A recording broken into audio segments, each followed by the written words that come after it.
الحمد لله الحمد لله رب العالمين والعاقبة للمتقين والصلاة والسلام على سيد المرسلين وعلى آله وصحبه أجمعين أما بعد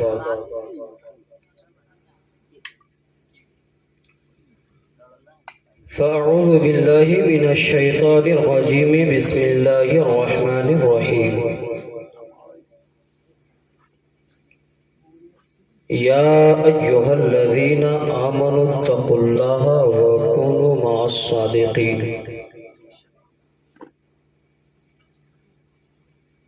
آمنت بالله صدق الله العظيم وصدق رسوله النبي الأمين المتين المعين المبين الكريم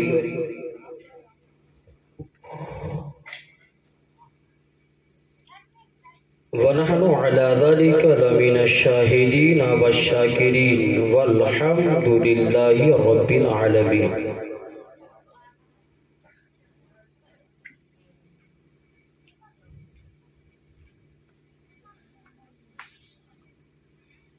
بکار خیش شیرانہ مغسنی یا رسول اللہ پریشانم پریشانم مغسنی یا رسول اللہ شہاب کس نوازی کن طبیب آچارہ سازی کن مریض درد عیسیانم مغسنی یا رسول اللہ اگر رانی اگر خانی غلامم انت سلطانی اگر رانی اگر خانی غلامم انت سلطانی دیگر چیزیں نمیدانم اغسنی یا رسول اللہ صلی اللہ تعالی علیہ وسلم محترم حضرات، بہت دیر سے آپ لوگوں نے نعت پاک سماعت کیا، مجھ سے بیشتر آپ نے شاعر اہل سنت عبدالصمد کو یلدنکاوی سے بہت اچھے تو انداز میں نعت پاک اور منقبت غوث اعظم سنا، اسے بیشتر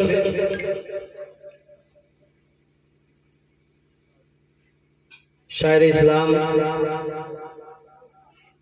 شہاب الدین شاہی صاحب نے بھی بہت اچھی نعت پڑھی اور آپ لوگوں نے انہیں بھی سنا، اور نقیب اجلاس حضرت علامہ مولانا سکندر علی رضوی سے بھرپور آپ سن رہے ہیں، اور جب تک پروگرام ختم نہیں ہوگا تب تک آپ ان سے سنتے رہیں گے، یکے بدگرے وہ آتے جائیں گے۔ اور میرے بعد بہت اچھی نعت خوانی حضرت مداح رسول حضرت فیروز انجم صاحب کی ہوگی، آپ انہیں بھی سماعت کریں گے، اور بہت اچھی خطاب آپ کے خطیب و امام حضرت علامہ و مولانا توحید رضا قادری صاحب سے بھی آپ سماعت کریں گے۔ یہ فقیر قادری چند لمحوں کے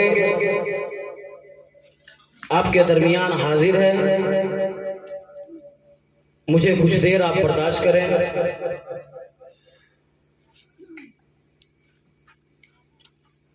آئیے میں اپنے سفر کا آغاز کرتا ہوں۔ اعلیٰ حضرت کنز الکرامت جبل الاستقامت آیات للآیات اللہ معجزات من معجزات رسول اللہ، اچھی رضا پیاری رضا ہماری رضا تمہاری رضا ہماری آن ہماری جان ہماری شان ہم سنیوں کی پہچان بریلی کے امام احمد رضا خان فاضل بریلوی علیہ الرحمت والرضوان، وہ امام احمد رضا جس نے بخاری کو پڑھا، وہ امام احمد رضا جس نے ترمیزی کو پڑھا، وہ امام احمد رضا جس نے ابن ماجہ کو پڑھا، وہ امام احمد رضا جس نے قرآن کو پڑھا، وہ امام احمد رضا جس نے قرآن کی 6666 آیتوں کو پڑھا، وہ امام احمد رضا جس نے قرآن کے 556 رکوع کو پڑھا، وہ امام احمد رضا جس نے قرآن کے 114 سورتوں کو پڑھا، وہ امام احمد رضا جس نے 14 سجدوں کو پڑھا، وہ امام احمد رضا جس نے قرآن کے 7 منازل کو پڑھا، وہ امام احمد رضا جس نے قرآن کے 30 پارے کو پڑھا، وہ امام احمد رضا جس نے آدم کی آدمیت کو پڑھا، وہ امام احمد رضا جس نے ابراہیم کی خلت کو پڑھا، وہ امام احمد رضا جس نے یوسف کے حسن و جمال کو پڑھا، وہ امام احمد رضا جس نے دانیال کے علم و فن کو پڑھا، وہ امام احمد رضا جس نے سلیمان کی حکومت کو پڑھا، وہ امام احمد رضا جس نے موسیٰ کے جاہ و جلال کو پڑھا، وہ امام احمد رضا جس نے صدیق کی صداقت کو پڑھا، وہ امام احمد رضا جس نے فاروق کی عدالت کو پڑھا، وہ امام احمد رضا جس نے عثمان کی سخاوت کو پڑھا، وہ امام احمد رضا جس نے علی کی شجاعت کو پڑھا، وہ امام احمد رضا جس نے سکینہ کی پیاس کو پڑھا، وہ امام احمد رضا جس نے حسن کی امامت کو پڑھا، وہ امام احمد رضا جس نے حسین کی شہادت کو پڑھا، وہ امام احمد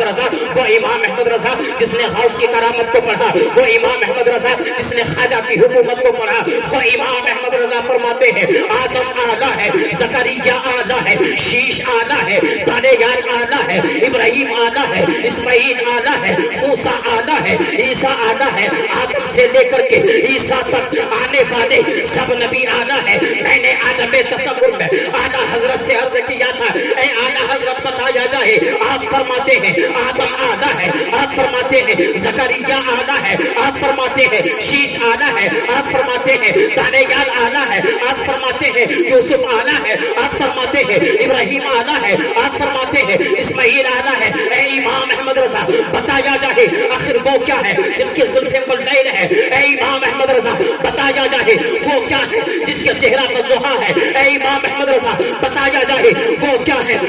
ہے جس کی آنکھیں مازاغ البصر ہے؟ اے امام احمد رضا بتایا جائے وہ کیا ہے جس کا ہاتھ ید اللہ ہے؟ اے امام احمد رضا بتایا جائے وہ کیا ہے جو صدیق کی آقا ہے؟ اے امام احمد رضا بتایا جائے وہ کیا ہے جو عثمان کے مولا ہے؟ اے امام احمد رضا بتایا جائے وہ کیا ہے جو عثمان غنی کے داتا ہے؟ اے امام احمد رضا بتایا جائے وہ کیا ہے جو علی مرتضیٰ کے شہنشاہ ہے؟ اے امام احمد رضا بتایا جائے وہ کیا ہے جو فاطمہ کا بابا ہے؟ اے امام احمد رضا بتایا جائے وہ کیا ہے جو حسنین کے نانا ہے؟ اے امام احمد رضا بتایا جائے وہ کیا ہے جس نے خدیجہ سے شادی کیا؟ اے امام احمد رضا بتایا جائے وہ کیا ہے جس نے عائشہ سے محبت کی؟ اے امام احمد رضا بتایا جائے آخر وہ کیا ہے جو محبوب خدا ہے؟ اعلیٰ حضرت فرماتے ہیں آدم آلہ ہے، زکریا آلہ ہے، آدم سے لے کر کے عیسیٰ تک آنے والے سب نبی آلہ ہے، اور میرے مصطفیٰ ان تمام نبیوں سے آلہ ہے۔ سب سے آلہ وہ اولا ہمارا نبی، سب سے بالا وہ بالا ہمارا نبی، اپنے مولا کا پیارا ہمارا نبی، دونوں عالم کا دولہ ہمارا نبی۔ کیا خبر کتنے تارے کھلے چپ گئے پر نہ ڈوبے نہ ڈوبا ہمارا نبی، غمزدہ کو عطا مستدیجے کے ہے بے کسوں کا سہارا ہمارا۔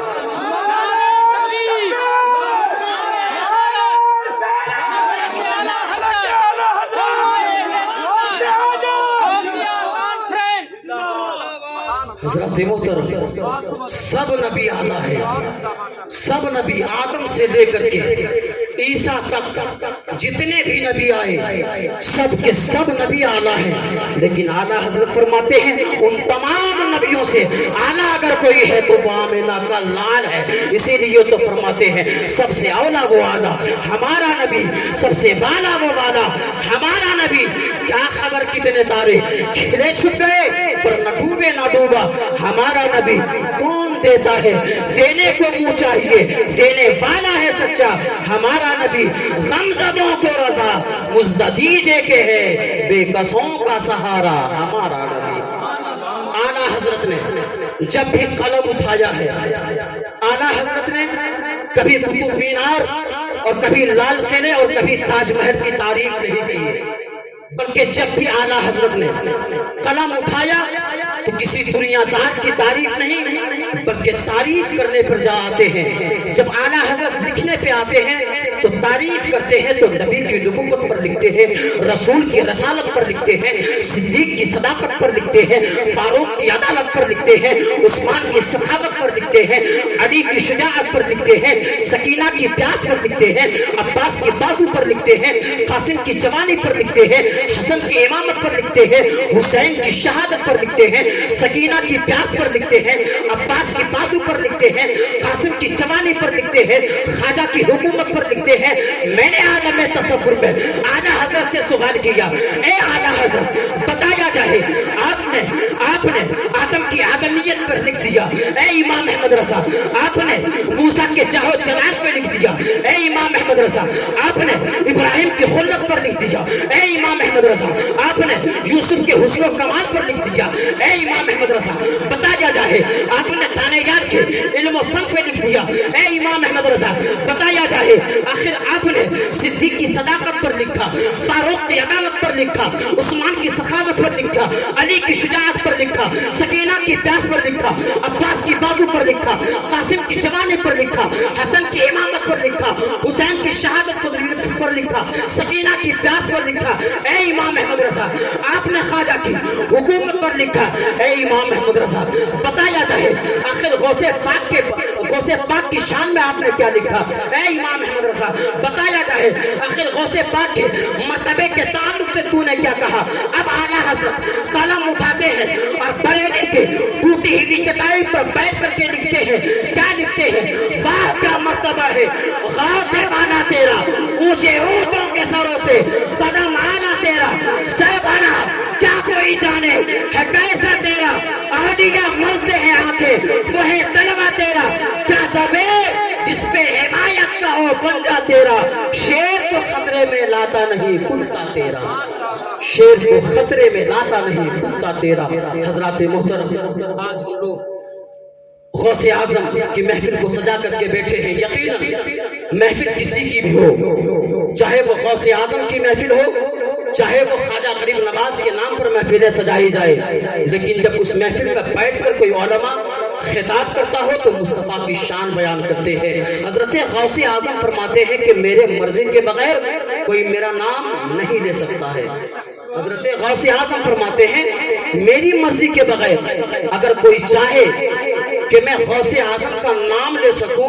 اگر میری مرضی کے بغیر کوئی میرا نام لینا چاہے تو کوئی میرا نام نہیں لے سکتا۔ حضرات محترم یہ تو بغداد کے شہنشاہ کا عالم ہے تو مدینے کا شہنشاہ کا عالم کیا ہوگا۔ اگر آج ہم مصطفیٰ کی محفل میں بیٹھے ہیں اس میں ہمارا کوئی کمال نہیں ہے یہ تو کمال مدینے والے کا ہے کہ مدینے والے نے اپنی محفل کو سجانے کے لیے ہمیں چنا ہے۔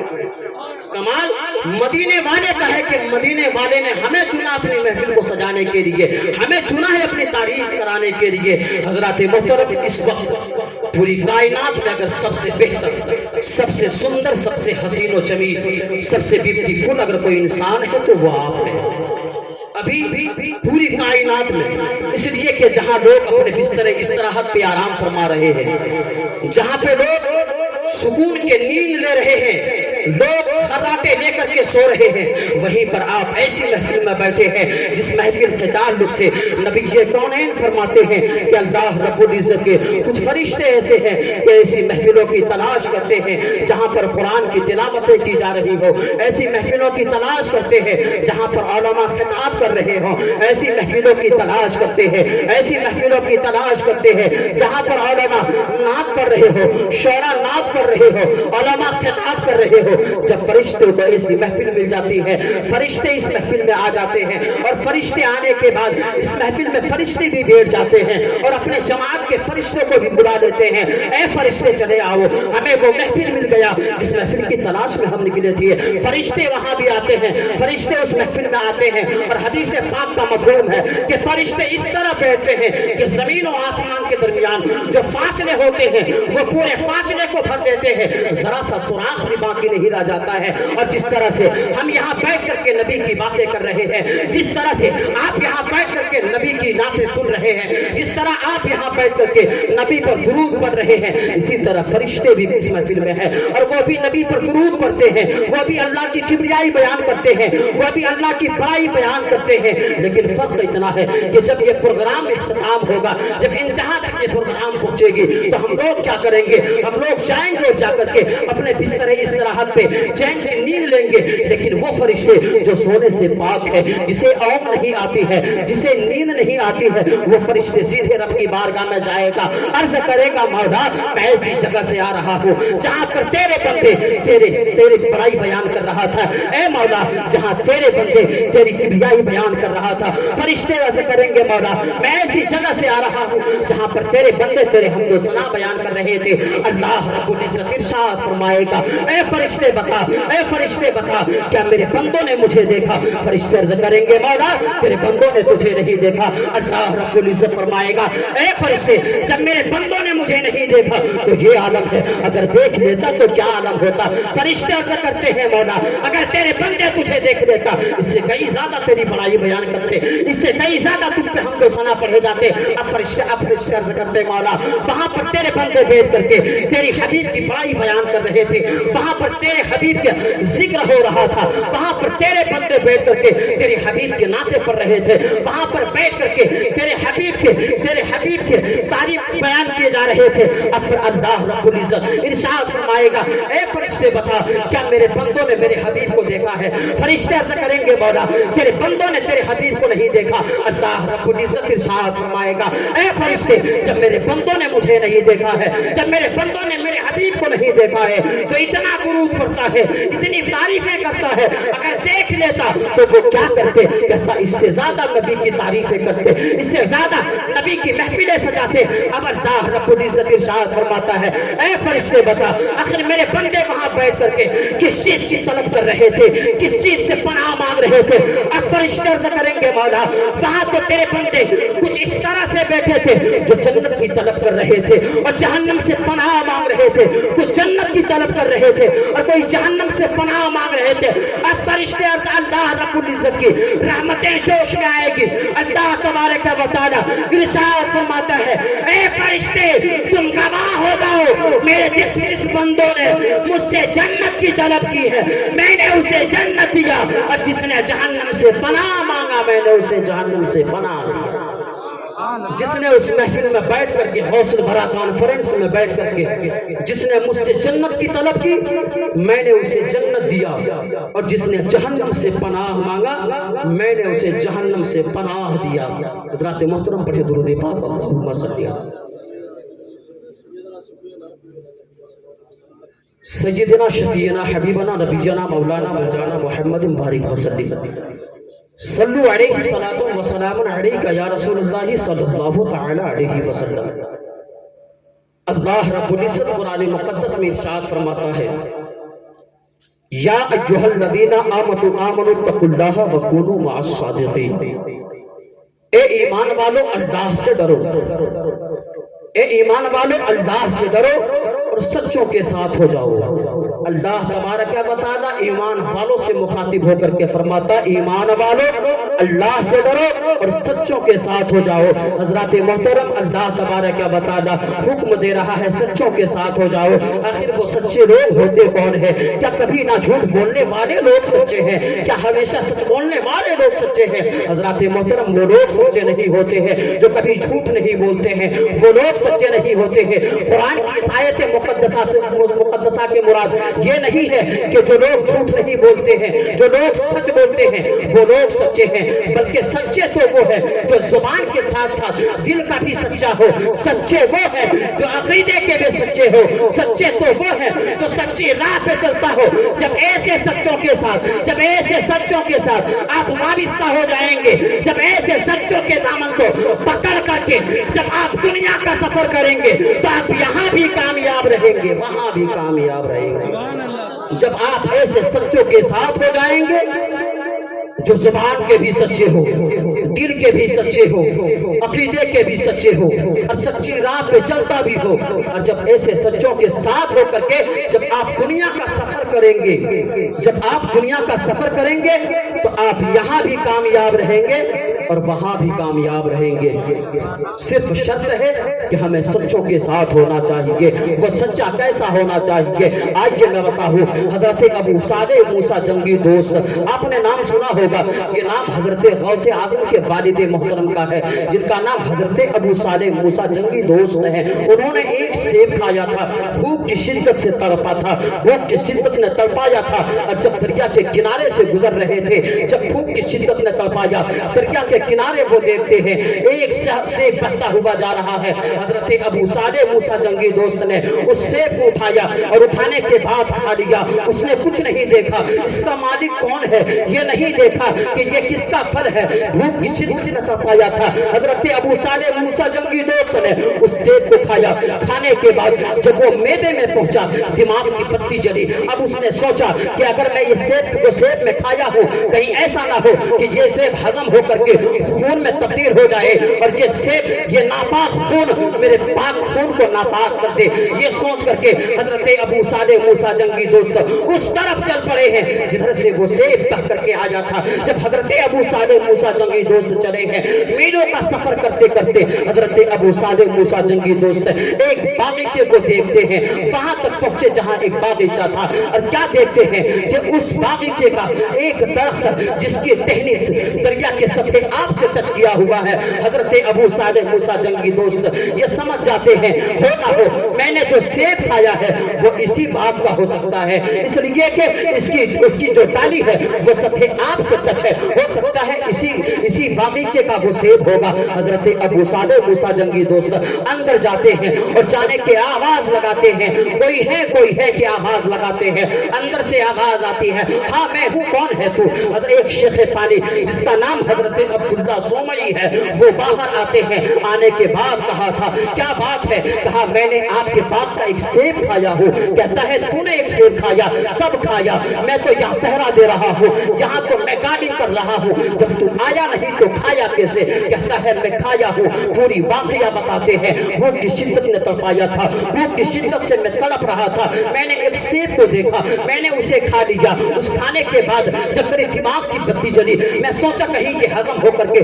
خون میں تبدیل نہ ہو جائے اور یہ ناپاک خون کہیں میرے جسم کے پاک خون کو ناپاک نہ کر دے۔ اس خیال میں میں چلا ہوں جہاں تک پہنچا ہوں۔ کہتا ہے واقعی میں اگر تو نے میرا سیب کھایا ہے تو تو نے بہت بڑی غلطی کی ہے، اس لیے کہ حضرت عبداللہ سومئی سمجھ گئے کہ ایک نکردہ غلطی کے لیے یہ بندہ یہاں تک پہنچ گیا تو کوئی عام بندہ نہیں ہو سکتا ہے۔ یہ سوچ کر کے حضرت عبداللہ سومئی کہتے ہیں ایک شرط ہے جس شرط کو ماننا ہوگا، اگر تم اس شرط کو مان لو گے تو میں جس شرط کو میں رکھوں گا، اگر وہ شرط تم مان لو گے تو پھر میں تجھے معاف کر دوں گا۔ کہتا ہے جو شرط رکھنی ہے آپ رکھ دیں، میں آپ کی شرط کو قبول کرنے کے لیے تیار ہوں۔ حضرت عبداللہ سومئی نے کہا تھا میری ایک بیٹی ہے جسے تمہیں نکاح کرنا ہوگا۔ کہا ٹھیک ہے میں نکاح کر لوں گا۔ حضرات محترم وہ ایک جو 21-22 سال کا کڑیل نوجوان تھا اور اسے ابتدا ایک سیب کھانے کی جرم میں اس نے ابھی حضرت عبداللہ سومئی کے بیٹی کو دیکھا نہیں تھا، ہو سکتا تھا جھٹکا لگ سکتا تھا، یہ نوجوان تھا، فکری اتنا تو فطرتی ہو سکتا تھا کہ اس کا جھٹکا لگ سکتا تھا، لیکن آج کا اگر نوجوان ہوتا تو کہتا یہاں صرف میں نے ایک سیب کھایا تھا، میں تمہارے جمائی بننے کے لیے نہیں آیا تھا، اور یہ کہہ کر کے وہ چلا جاتا۔ لیکن قربان جائیے حضرت ابو صالح موسیٰ جنگی دوست کے تقوی پر انہوں نے کہا تھا واقعی میں نے غلطی کیا ہے، ہاں میں آپ کی بیٹی سے نکاح کر لوں گا۔ اور یہ کہنے کے بعد جب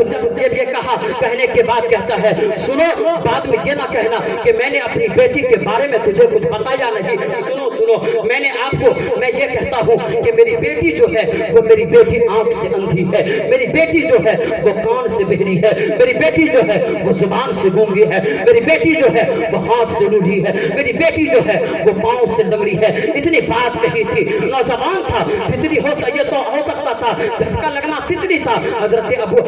ابو صالح موسیٰ جنگی دوست کو جھٹکا تو لگا، لیکن خیال ہی ہوا کہیں ایسا نہ ہو کہ یہ سیب خون کے قطرے میں تبدیل ہو جائے، کہیں ایسا نہ ہو کہ میرے جسم کے پاک خون کو ناپاک کر دے۔ یہ سوچا، اور سوچنے کے بعد کہا ٹھیک ہے میں شادی کر لوں گی۔ شادی کرنے کے لیے حضرت عبداللہ سمعی کی بیٹی سے شادی کرنے کے لیے حضرت ابو صالح تیار ہو جاتے ہیں۔ تیار ہونے کے بعد نکاح ہوا۔ جب شب زفاف آیا، یعنی سہاگ کی رات آئی، سہاگ کی رات جب اندر جاتے ہیں، کمرے میں جاتے ہیں، جا کر کے جو ہی سلام کیا ہے انہوں نے سلام کا جواب دیا ہے۔ جیسے ہی اس کی نظر اس خاتون پہ پڑی تھی، جیسے ہی اس کی نظر اس خاتون پہ پڑی تھی، وہ دوڑتے ہوئے باہر آیا اور آ کر کے جس سے اب تک دامن پکڑ کر کے معافی مانگ رہا تھا، اب دامن نہیں پکڑا بلکہ کالر پکڑ کے کہنے لگا اے عبداللہ سومئی، آپ نے تو کہا تھا میری بیٹی اندھی ہے، آپ نے تو کہا تھا میری بیٹی لنگڑی ہے، میری بیٹی لولی ہے، میری بیٹی اندھی ہے، میری بیٹی گونگی ہے، لیکن وہاں تو کمرے میں ایک حسین و جمیل لڑکی بیٹی ہے جس کی آنکھیں سلامت ہے، جس کے کان سلامت ہے، جس کی زبان سلامت ہے، جس کے ہاتھ سلامت ہے، جس کے پاؤں سلامت ہے۔ کہتا ہے ہاں وہی میری بیٹی ہے۔ کہا آپ نے ایسا کیوں کہا تھا؟ کہا اس لیے میں نے اسے اندھی کہا تھا، اس لیے میں نے اسے اندھی کہا تھا، کبھی اس نے حرام دیکھا نہیں، اس لیے میں نے اسے گونگی کہا تھا، کبھی اس نے حرام بولا نہیں، اس لیے میں نے اسے لنگڑی کہا تھا، کبھی حرام کی طرف چلا نہیں، اس لیے میں اسے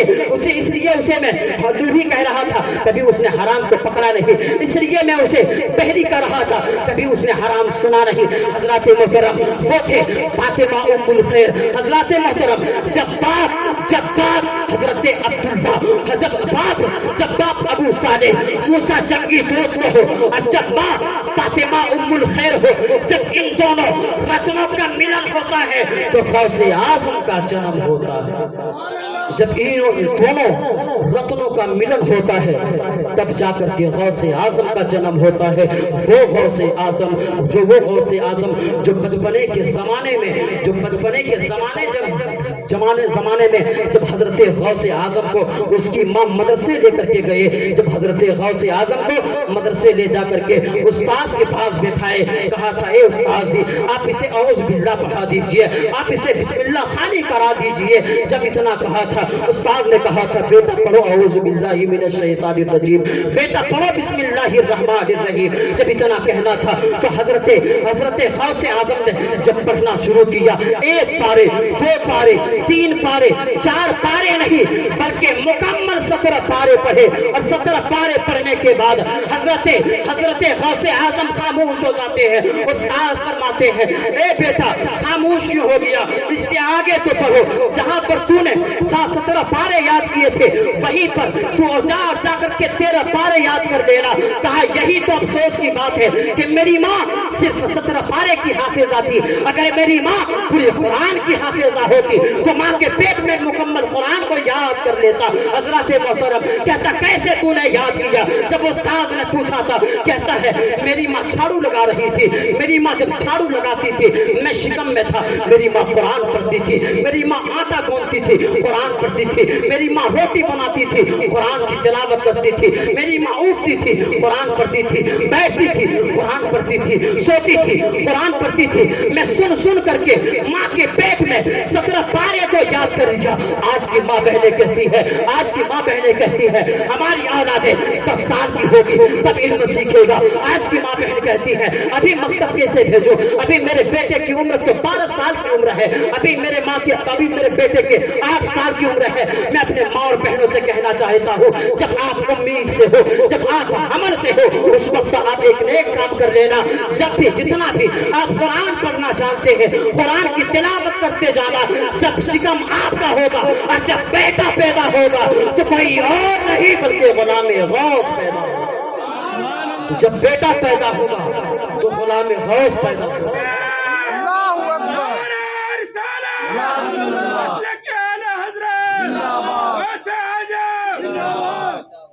حضرات محترم، یہ شان ہمارے غوث اعظم کی ہے اور غوث اعظم کو مادر ذات پڑی ہے۔ حضرات محترم، غوث اعظم سے جب پوچھا گیا کہ بیٹا تم کو کب پتا چلا کہ تم ولی ہو، غوث اعظم سے پوچھا گیا کب پتا چلا کہ تم ولی ہو،